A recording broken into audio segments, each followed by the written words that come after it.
part of it. I was texting. Okay, I've Um, started the recording, Dr. Lamb, and so whenever I guess I figured that we wouldn't may not have a lot of participants tonight because if they've got small children, I figured that they would be with them wherever yeah, well, that's the what I children was. were. All that was about is if you're if you're about, I'd say, if you're in the western half of the state, it's probably already passed through. If you're in the eastern part of the state, you're still probably battening down the hatches. So since we have hardly anybody from the western part of the state, I don't suspect we'll get very many people tonight. Yeah, well, but anyway, it'll be recorded, and some of it will be a repeat from what we had. A repeat from what we talked about on Tuesday, and um, uh, those of you that were in uh, uh, Yeah. Dr. Hamilton, Dr. Shepard, Dr. Crawford's classes, you they did an excellent job teaming together and presenting the information on Tuesday night. And you may hear some of the same things.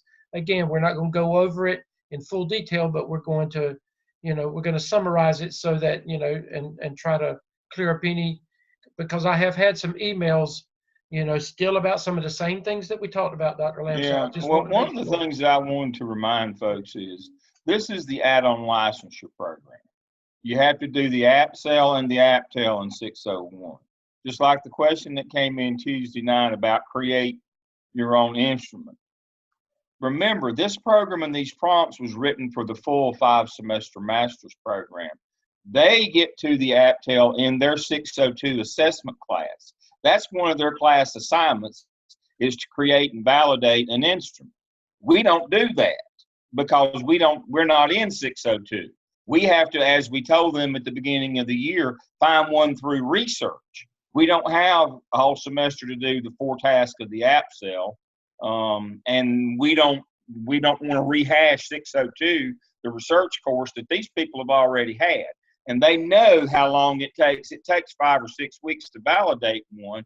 We don't have that time. That's one of their class assignments. See, they do that in their class. But remember, these prompts were written for the master's program. We've adapted them to the add-on licensure program. And that's one of those changes that we had to make. There's more than this one, and that's when we tell you certain things. You got to do it this way. And it's a time saver. It's not that we don't trust that you can't do that, but it'll take 4 or 5 weeks to validate a survey or validate a checklist. You have to give it a time or two, get feedback. It takes about a week to do the survey, and then you waiting for it to come back, and then you have to resurvey if you don't get 30%. So it takes 3 or 4 weeks, 5 or 6, to validate a little survey or a checklist. We don't have 3 to 6 weeks to do that. So that's when it says create. Remember, that's for the folks who are in 602, who this is a class project for them in their assessment course. We're not doing assessment this semester. We just have to find one through research and keep it moving. We don't have the 6 weeks for the whole thing, much less 6 weeks to do task 2. So that's just one of those reminders that we're telling you how to shortcut the system and still get what you need in the end. But yes, remember, these evidences were designed to do 1 a semester. 1. You're doing 2. We have to find places to cut corners. I hate to say it that way, but that's just the truth. We have to find places. And this is a big time saver for us in the add-on is we don't create any instruments. We do research. We have figured out ways to cut time in all of our courses. Our add-on courses, just like me in 603, I've had to figure out a way to cut time with task 1 of the OMA, which takes about a month if you don't. Right. So we just now go to the SACS, Advanced Ed, and report card and pull that information. That saves us about 3 weeks. Those are the kinds of things that you have to do in the add-on, but you don't do.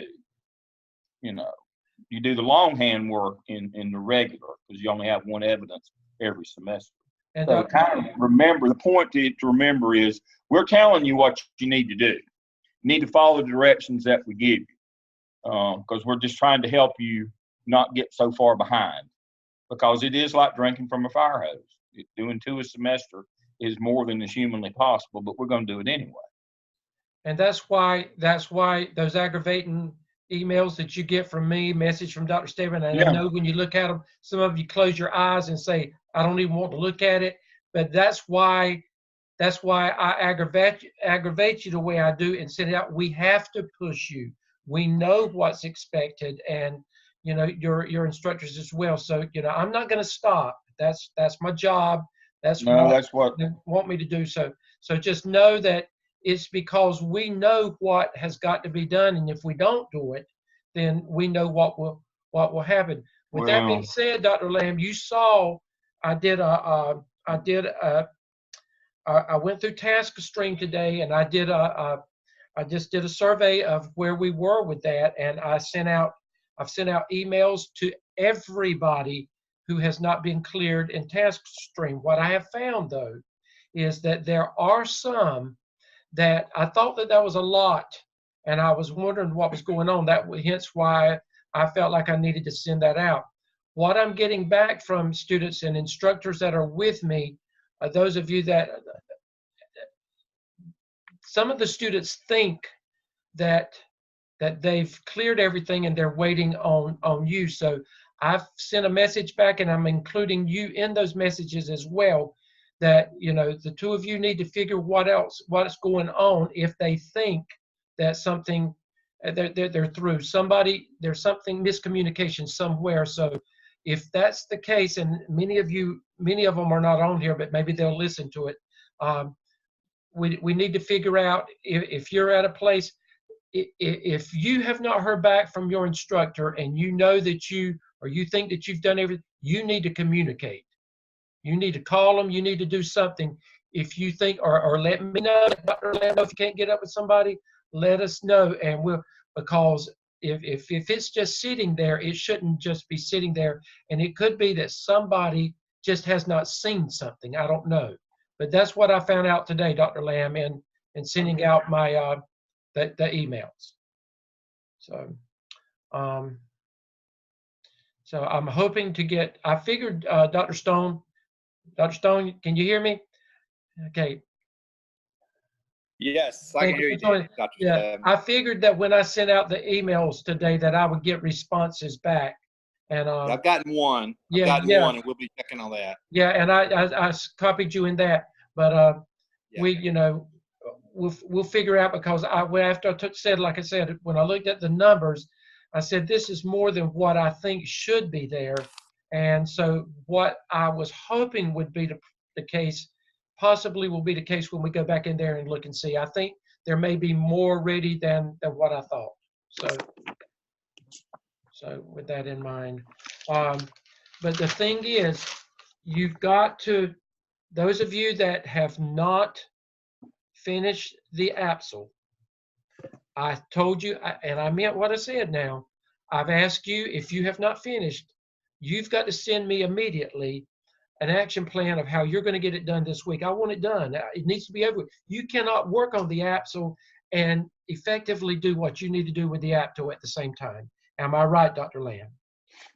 Before we instituted this new process, the number of students in the add-on program completing on time was less than 30%. 70 or more % of our students had to extend at least one extra semester into 699.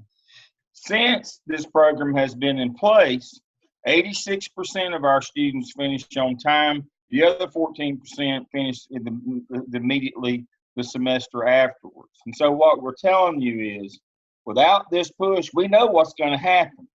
Only about 25 or so % of you are going to get through in your program. Now, you understand if you have to extend, it's not free. They're going to charge you a 3-hour course fee. That's $1,500 for an extra semester. They're no longer doing that 1-hour deal. They're no longer giving that discount. If you have to go past 3 semesters now, they're going to charge you a 3-hour course fee and $6.99. So if, if you can't keep up, if you get behind now, the chances of you finishing on time are not good. About the same as my hair growing back. Not good. That's why I wear my hat. So, you know, you got to keep up, and we have to. There's probably a better way. We're just not smart enough to know it. And so that's why we stay after you and do all these sessions and do all we can. Okay. In order to get you to. Dr. Lamb, if you would you just let's go on in and talk just some reminders about a task stream, because the folio, I've checked off a few of the folios in task stream where they've looked at their competencies for the APSL, but I haven't done a lot. So I just don't want them to have to do all of this, it come all at them all at one time at the end when they can be working on some of these things along the way. So I just wanted to remind them of their task stream requirements. All right.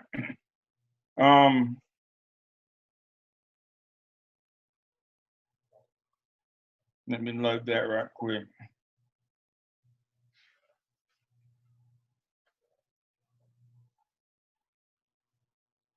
Can I interrupt while you're loading that? Go right ahead. So under week 10 in your Blackboard, Dr. Lamb and Dr. Stedman loaded those a great example for that competency folio. So please go under week 10 and look at that example. It shows the labeling, the brief narrative, and the artifact. And that is like the perfect artifact. So we don't want you having to do this twice. So if you'll just go in and please look at that example under week 10, then you'll see that, the perfect example, and then you won't have to go back and redo any of that. Thank you, Dr. Hamilton, for that reminder.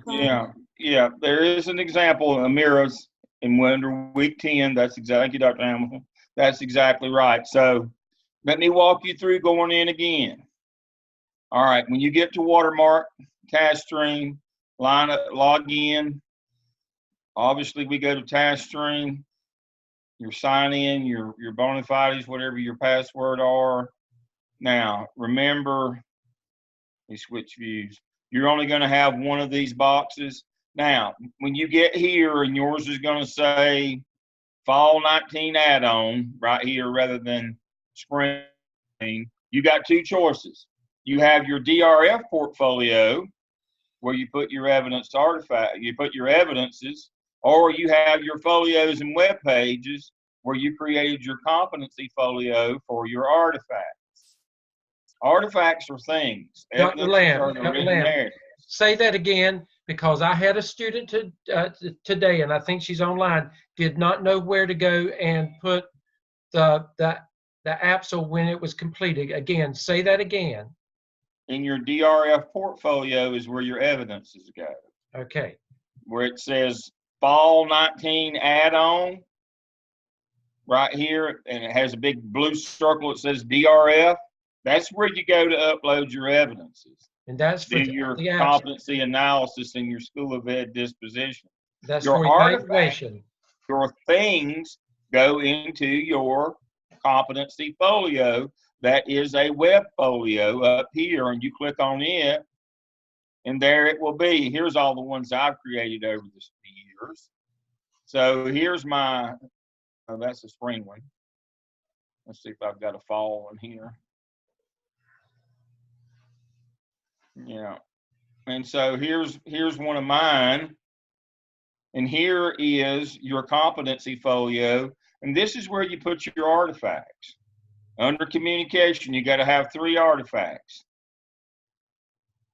One of these must satisfy digital learning, but the 3 of them are the APSL, the SIOP, and open-ended. They're your artifacts. Now, for your evidences, your evidence narratives, your DRF portfolio, when you open that up, you click on APSL over here on the left. Make sure you're on your work tab.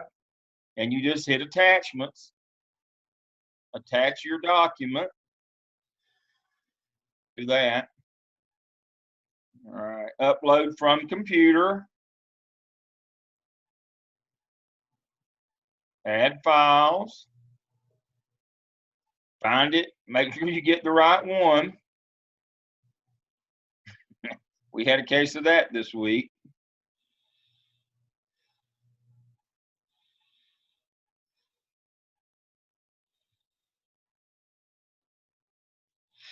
Upload your final, it should say final evidence, name them not final evidence narrative. That way you know they're the right one. Upload and close. Save and return.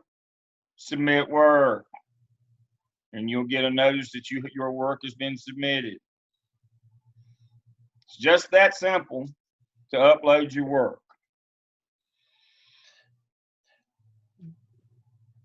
Sharon asked about going into detail about the SOB and open-ended. The SOB is an evidence, and you don't even need to. That's later on. That'll be in your third semester. The one this semester is either open-ended or app cell. You should do your app cell. You should do one from your app cell. Now we've given you 2 documents, one open-ended and one from the evidence, that tell you what the artifacts that you generated this semester will be. Again, that's in your class shell. So if we go back into Blackboard, let me switch servers here. Back to this one. Back here. While Dr. Lamb is going back, this is just Right a here. reminder. Work on your competencies, though. Don't wait until the end of the semester to have to do everything. Under Mel's Handbook and Competency Folio Resources, you have this document that tells you it's Competency Folio evidence proof from the 6 evidences. This is where your artifacts come from. An email permission from your principal for your PLC is that email is an artifact. It satisfies communication competency that's required under communication. You can see competency number 1 is communication. Here are some others that you will have generated. These are things that are byproduct of your work. That's what an artifact is. You have an agenda for your PLC. You have PLC minutes. You have pictures of your PLC meetings. You have data sets of your validated scores. You have abstracts from your annotated bibliography. You've got pictures or video of your action plan presentation. All of those are artifacts. All of those can be uploaded, and as you can see, some of them satisfy communication and some of them are digital. The email and the picture or video of your action plan video, that would be digital. That would satisfy your digital learning competency as well. One of the 3 has to be digital. It doesn't have to be one from the app cell, but there's 2 opportunities to have a digital competency from your app cell. But as Dr. Hamilton reminded us, again, let me switch out of that. If we go to your class and get under week 10,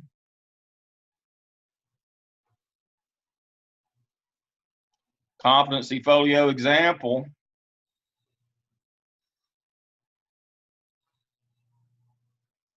and we look at Amira's communication, she's got 3. One of them's from the app cell. She didn't use a digital one from the app cell. That's okay.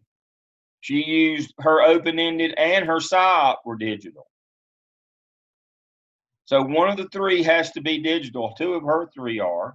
Remember, Amira was smart enough to go in and highlight the digital learning competencies throughout her portfolio and submitted her portfolio along with her transcript of these classes and got her digital competency renewal credits for her teaching license as well. So that was pretty smart. So you see, this is the example of the write-up that we expect, that you designate which ones are digital learning, and here are the actual things, the artifacts that she uploaded. There's 3 of them. And you can see the SOP is digital. And you can see that her open-ended is digital. So this is what it looks like. So yours should look like hers. And remember, it's under folios and web pages. So if we go to, you've got a competency folio. Here's mine from fall 19. Mine's got a butterfly on it. And you upload, you got to do one for each of these 21. Now, you don't have to put one under digital learning competencies. It ends at visionary. We just have what they are here listed so you'll know what they are. But we expect one of these for the semester. So under change management, one from the app cell, one from the SOP, one open-ended. From conflict management, app cell, app tell, one open-ended. Right down the line, and you get to pick. This is where you put your artifacts. This is where you put your things. And if you don't know what things, again, go back to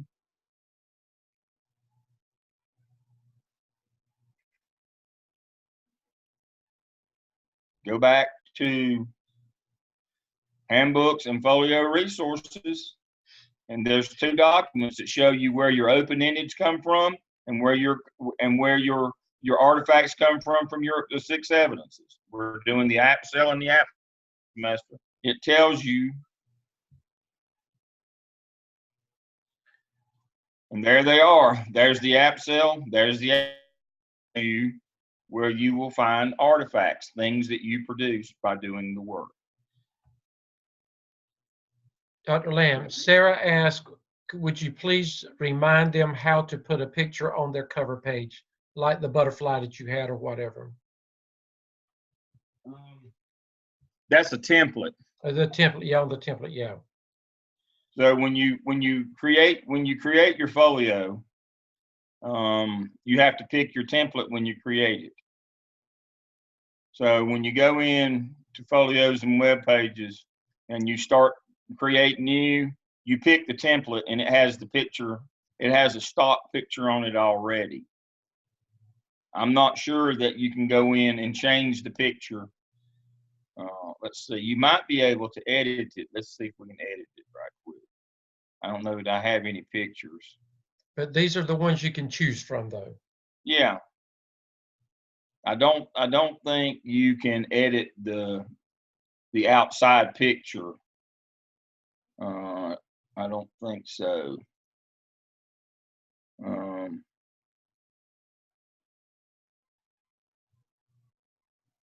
So when you create new, and so you type in Dale Spring, Dale Fall 19, and create a new one.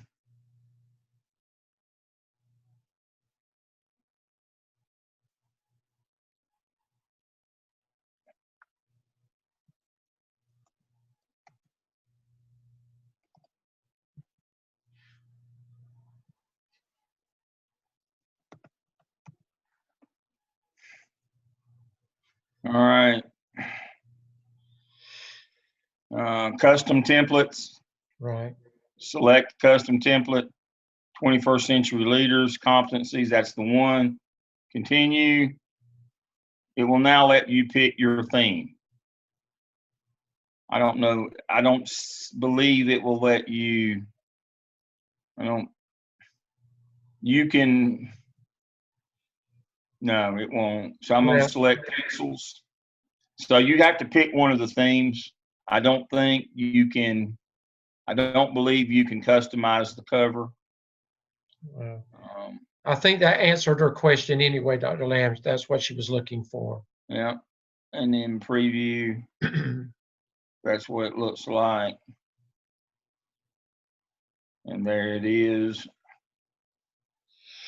And there it is. All right. And Dr. Lamb, while we're in task stream, if you would just remind them of the the School of Ed dispositions that they can do now. Some of them have, Right. but that's something, and it doesn't take a long time to do that. All right. So when you're on your, again, you got to be on your work screen. School of Ed dispositions. View, edit your responses. And it asks you to rate yourself on each of these areas. Now, if you mark yourself met on all of them, you don't have to give a narrative. If you believe you exceed, then you have to tell us why. I had a student this week, save and return, submit, and you'll get a notice that you've submitted. It's just that easy. Now, if you believe you exceed, you should tell us why. I had a student this week who had several that he believed that he exceeded in, and I read his rationale, his argument. I agreed with him on one, and then the rest of them I marked him as met. But I did agree that he exceeded expectations on one on assessment. But the others, not yet. And That Dr. doesn't Lamb, mean he won't get there, but just I had to send one back. I saw that. Because they had exceeded, but they had not given an explanation. So that was why it was sent back, because you did not provide your explanation. So you've got to go back and provide your rationale, and then it will be looked at. Yeah. If you believe you exceed, your dispositional behaviors exceed the expectation, tell us why. If you believe that, you should be able to articulate why you exceed. It needs to be something extraordinary, something other than you just do what's expected. That's what the expectation is that you do what's expected. Got to be above and beyond. And the young man who wrote this week, he goes above and beyond on assessment. And hopefully by the time the program is over, he'll go above and beyond on all areas. But he's not there yet, but he's getting there. And that's what we want. We want to see you improve. Now, if you're already there, we'll tell you you're there. If you can verbalize, or you can write and tell us why you think you do. But that School of Ed dispositions can be done at any time. They need to be done now. Dr. Lamb, I looked at one today, competency, the School of Ed disposition, but they had put it for review only. That doesn't matter. We have to make comments, but you still are going to have to submit it for submit your work. So you've got to submit the work. Submit work. Nothing in the DRF portfolio is for comments. Everything is to be submitted. That means your APSEL, APTEL competency analysis and your dispositions have to be submitted. Submit work. Competency analysis, this is simply what you did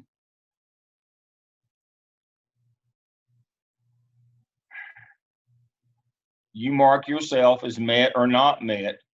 So about half of these you've met, or the other half you will meet when you complete the APTEL. Once you have completed APSEL Task 5 and APSEL Task 4, you can come in here, and you've gotten all 21 of them are represented in those two papers. That's where you write your competency analysis, is in Task 5 of the APSEL and Task 4 of the APTEL. Once you've got all of them written and they've been submitted, you come in here and you check them all and submit that. You don't have to write anything. You've already written them one time. You wrote them in your paper, in your evidence narrative. So this is not due yet. This won't be due until you complete your APTEL. And once you've completed it, you mark yourself as met in all of them, save and return and submit. And we'll go over that again when it comes that time. Okay. And that's that. And that was all. And just a reminder, you need to be working on your required 80 hours for your internship. Yeah. Don't put it in here. Your internship log is not uploaded in your DRF portfolio. Let me say that again. It is not uploaded here. Your 80 hours this semester is uploaded in your competency folio. There's a place for it in your competency folio down here. That's where your semester logs go, is right here. You upload them here. They do not go in your DRF portfolio until all of them are complete and you upload all 3 at the end of your program. That's for final. Remember, everything that goes into the DRF portfolio is a final evaluation. There is no continuing with it. It's the final one. Just like when you complete this competency folio, then and only then we'll teach you how to upload it into your DRF portfolio for it to be evaluated. It will eventually migrate over to the DRF to be evaluated. But the reason why it is separate is we can publish and share it. See this button right here? You can, and that's what Amira has done. You can publish and share it with prospective employers. You can publish and share it with DPI in order to get your digital learning credit. You can use it as in job hunting and to show the work that you've done. But we will show you how to upload it for evaluation at the end of your program. So remember, while you're working on your internship logs, 80 hours every semester, they go here in your competency folio. Eventually, you will upload them into your DRF portfolio, but only when all 3 are done and they're ready for final evaluation. Okay. Anything else on TaskStream that we need to cover tonight? No, I think that's it. Remember, as soon as you leave TaskStream, hit the log out button. Now you can leave it like this where you can go back in quickly. But remember, if you leave TaskStream open and it times you out, it may be 6 hours or more before you can get back in. So don't let it time you out. Go in and work in it, and when you come out, simply hit the log out button, and then when you're ready to go back in, just hit sign in and go right back in. But when you come out, remember, get in the habit of hitting the log out button. All right, anything? Dr. Stedman, where you want to go now? Okay, let's go to the back to the APTEL, and let's just do a quick review of task 1 and just briefly speak about task 2, very briefly. As you look at it, most of you should already, or all of you should already be working on this task. Remember that as you are looking at this analysis and action plan for teacher empowerment and leadership, that the main thing is that you need to make sure that you're trying to think as an administrator, not as a teacher. You are looking at what needs to be done, an analysis of what it looks like for teachers inside the classroom and outside the classroom from a different perspective, not from your own perspective as a teacher, but as a future administrator. In prompt 1, the literature review should include these 5 areas, and we've built in your APTEL helpful hints. I've told you what the topics are. I've told you that under each one that you need to do a minimum of 3 references APA. But as an administrator, what does the research say about building efficacy and empowerment among staff? Again, as the leader of the school, it's your job to try to make things good at your school. You want it to have a school that teachers want to come to work every day. They like their jobs. They're happy about it. Children are happy there too. But what does the research say about having a happy school, building efficacy in the school, empowering your staff to take ownership and to be a part of the learning process and what's happening there? Again, not what you think, What does the research say? The same thing with results-oriented professional development.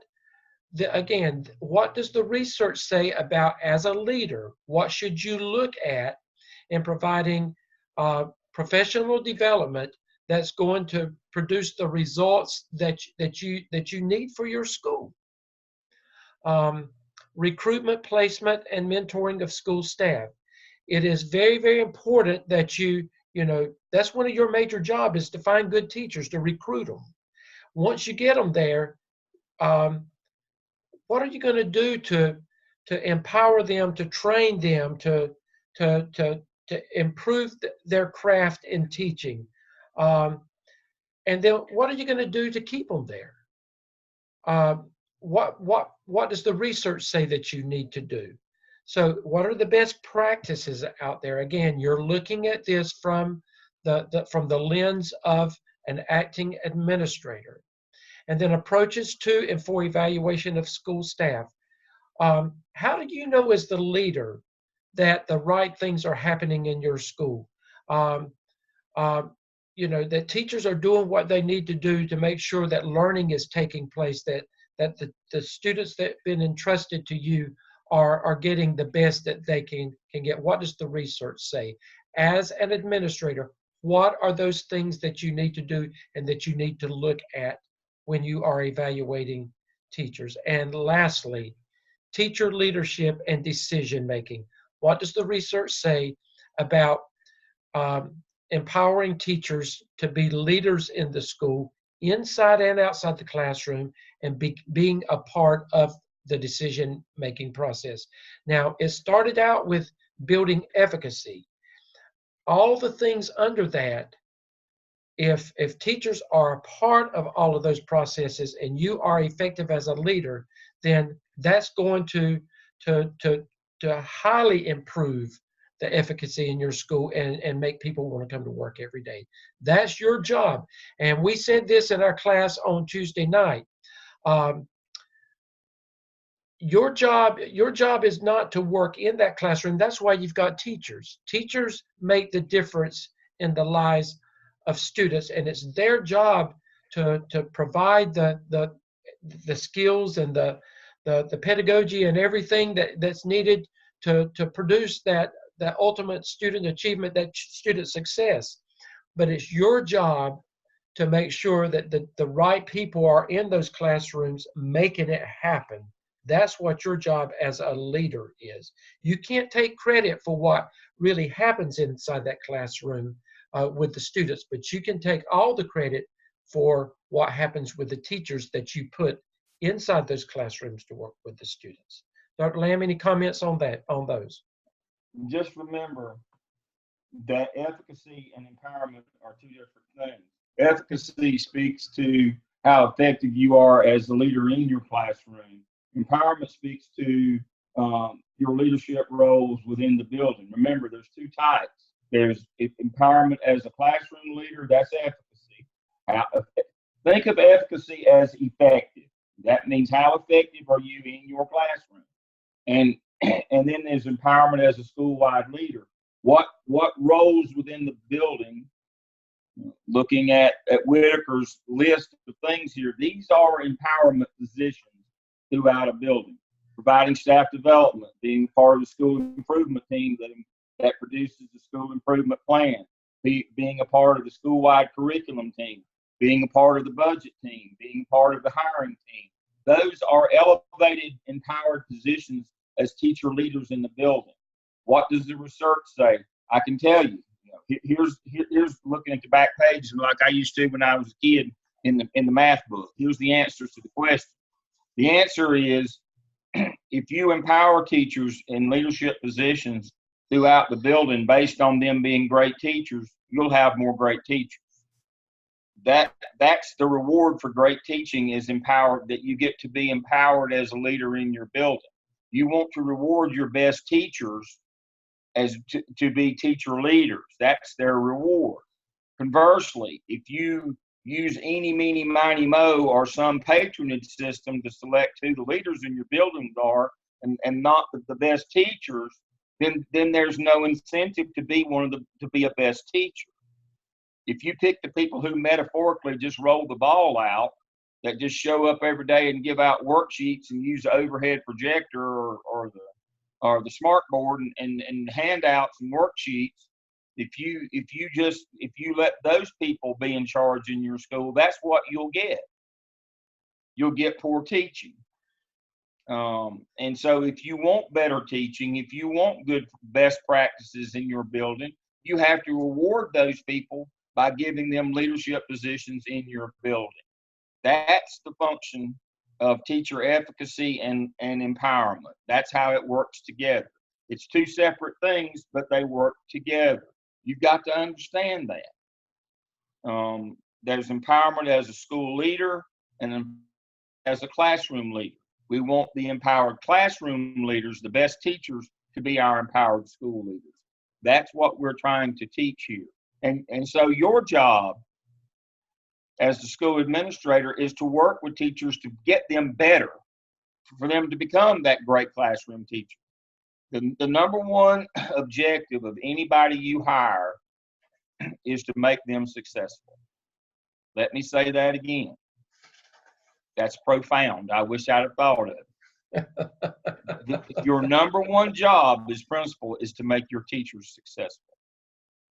As Dr. Stedman said, you don't teach a soul. But what you do is you improve the lives of those teachers. You improve their skills, their ability, their efficacy, their effectiveness in the classroom.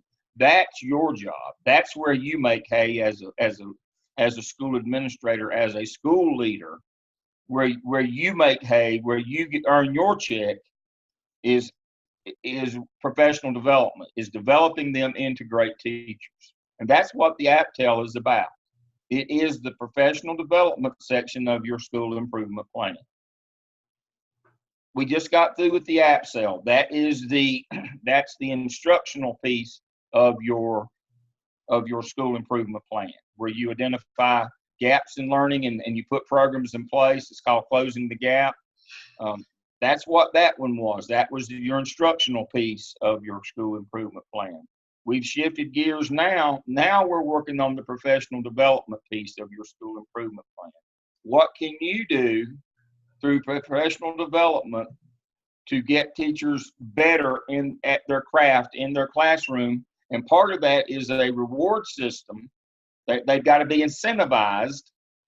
There's got to be a reason why they'll work harder and better and smarter. And that incentive is to make them leaders in your building. That's the coin of the realm.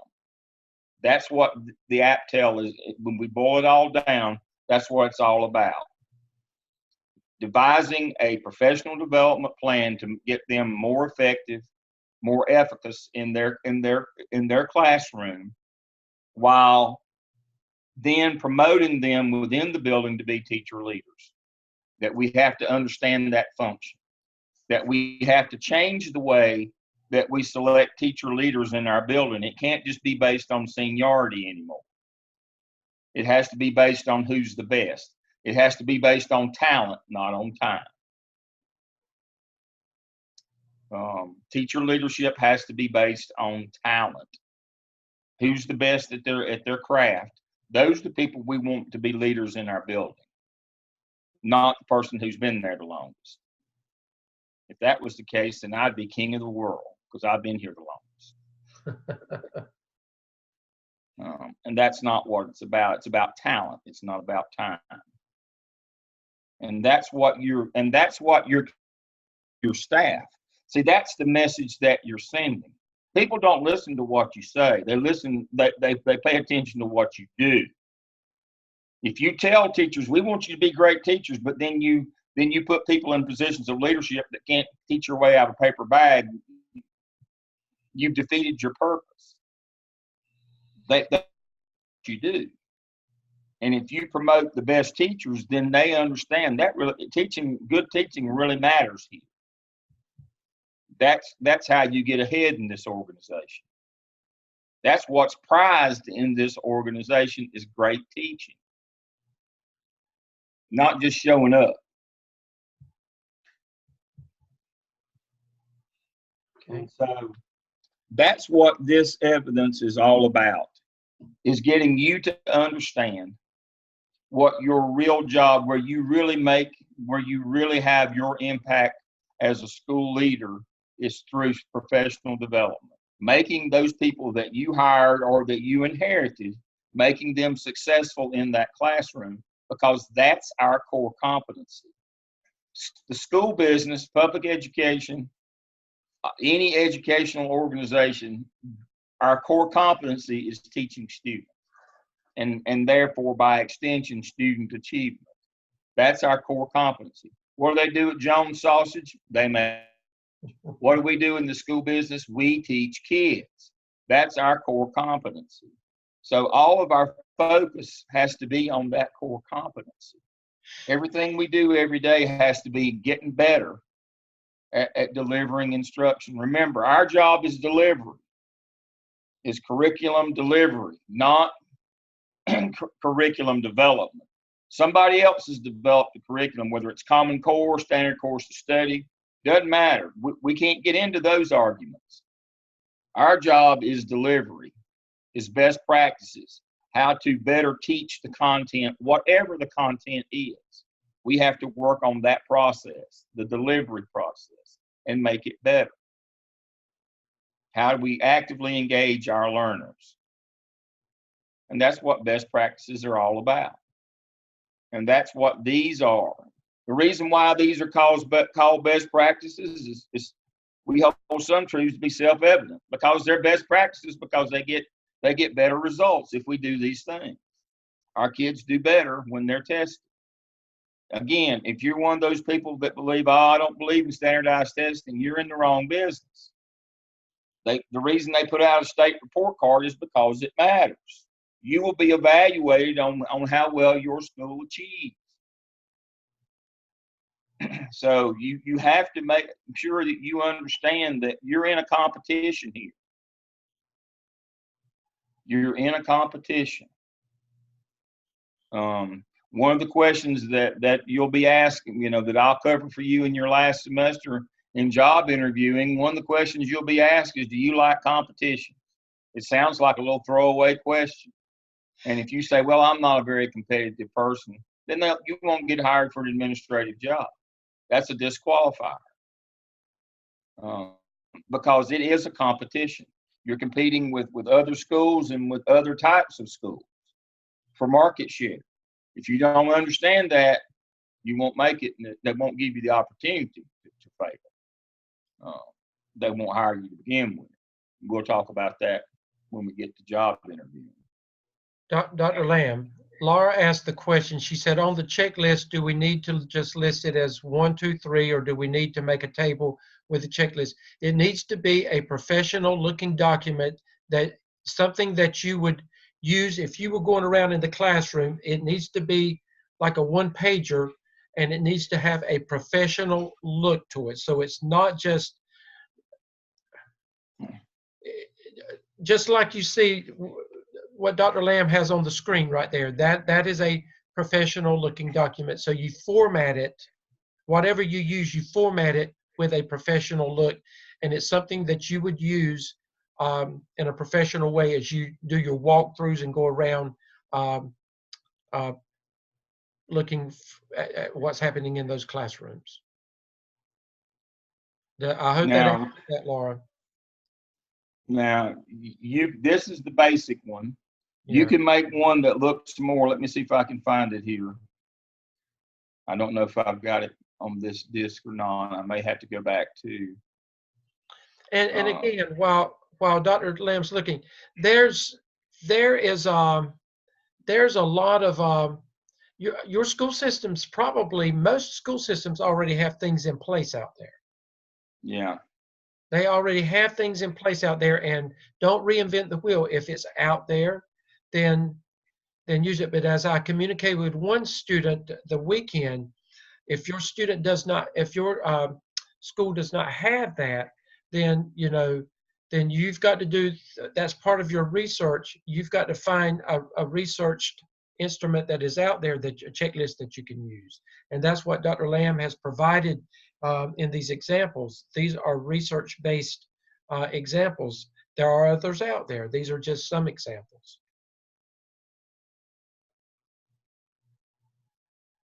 Okay. Let me see what, if we are using one that our principal currently uses, do we need to change the look to be?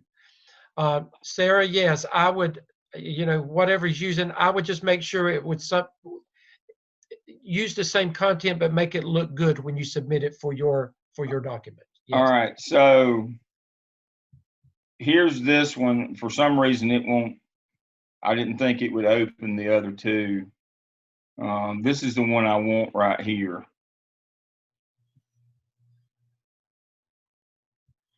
For some reason, I can't open that one. Let me see if I can open it out of.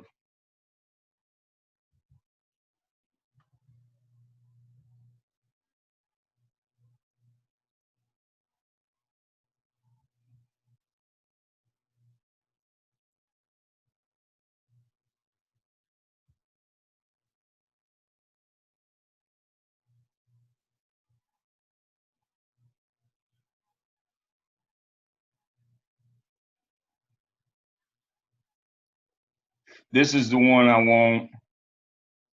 All right. So you can take and make one that looks kind of like the one I just showed you, like this. And you can put some bullets underneath it, some things that you would expect to see in that classroom. And that's what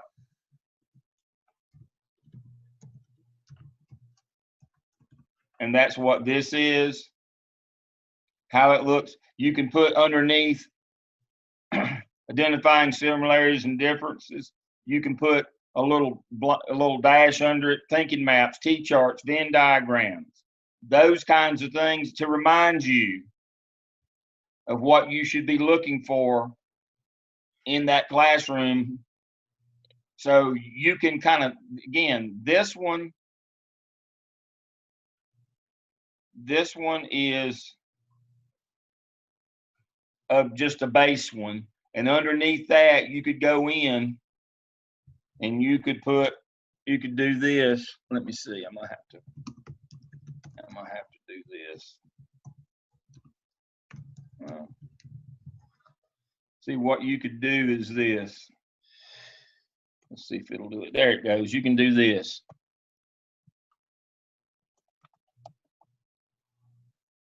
Just some reminders for you.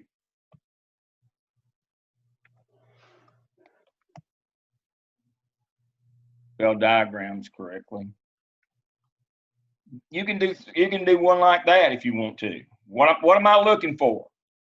As a reminder to you, and again, that comes straight off of this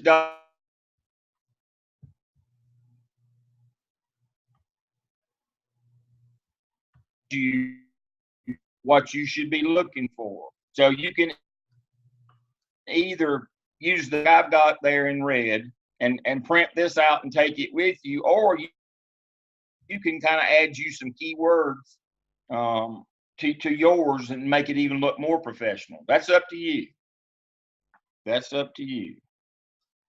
And so for summarizing and note taking, I would write quick notes, graphic organizer, column notes, affinity, things that I might see in that classroom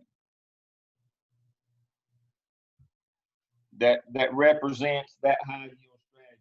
But you can just, if you know what these things are, you can just walk in with this one and just say, yeah, I saw these things, or no, I didn't. But you're gonna remember, you're just doing 2 or 3 or 4 to understand how walkthroughs work. And then you're gonna ask your principal, what percentage of your staff uses these regularly, which ones don't get used hardly at all. And that's going to be the content of your professional development model. Again, if hardly anybody uses any of them, I'd do a lot of whole group instruction. That would be dependent upon how often or how that they use these strategies in their classroom. If they're not using them very much, I'd do a lot of whole group instruction. If they're using them, 90% of your teachers are using high yield strategies, then I'd focus more on individual ones of these, getting better at them, working in small group PLC. I mean, that's your staff development model. It is born out of the data. You know, we don't just do a one size fits all. We do the same staff development every year. If I had hardly anybody using best practices, I'd spend a whole day at the beginning of the year and then mid-year. If I had 90% using them, I'd spend a half an hour in whole group and spend most of my time in PLCs getting better. That's dependent upon your data. Dr. Lamb, I had a question this week from a student in South Carolina, and they said that, you know, they use the South Carolina, I think they pronounce it Elliott, but anyway, that is a full evaluation system. And when they went to their assistant principal said that they were pulling, that they were actually trying to come up with a single document, but you go into that full document and there are parts that South Carolina will pull certain portions. That's correct. For their walkthrough. So you've got to find what that portion is and just pull it out for your instrument if that's what they do in your school. And a lot of South Carolina uses that. Yeah, they use ELOT. Oh Lord, my wife's put a dress on my dog for Halloween.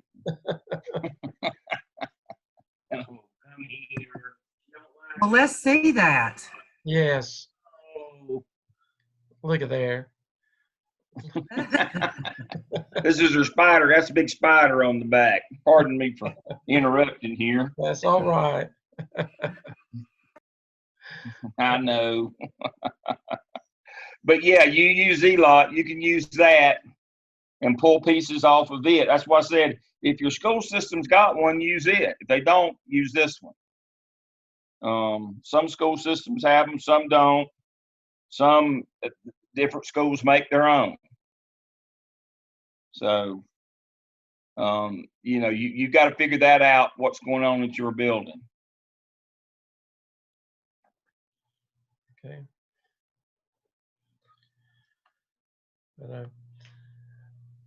But Dr. Lamb, I think that we've given them a lot. They know what is due by Sunday night, that they must have, you know, for our review, they must have task 1 completed.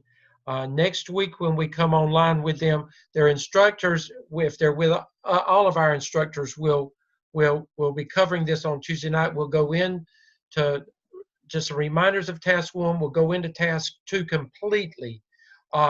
You'll have a couple of weeks to work on task 2 because it is very intensive and there's a lot of time involved in that. If you get through with task 1, you need to move on. Don't wait on us. You can read and know what to do yourself, but we'll go into it in full detail on Tuesday. And then Dr. Lamb and we will cover it in detail with you on Thursday night again. You'll have a couple of weeks to work on that because of all the time involved in that and the work that you've got to do. Right. But Dr. Lamb, I think that's got it for tonight. That's pretty much everything that I know. Lulu said the time's up. But anyway, and again, just a reminder, if you got the email from me today and you have not submitted your final APSL and you think that you have, then you need to let your instructor know and let me know as well, because I'm your clinical coach too. And then just communicate. And then if you haven't, I need something in writing. I need an action plan. You need to let me know what you're going to do to get it done, because you need to get this over with so you can get started. You see the work that you've got to do with the APTEL, and you don't have time to be playing in both areas. You need to get it over with, and we need to move on. All righty. Okay, happy Halloween. Happy Halloween. Lulu's got her spider costume on, and she's going to go trick or treating. Okay, good night, everybody. Good night. Good night. Good night.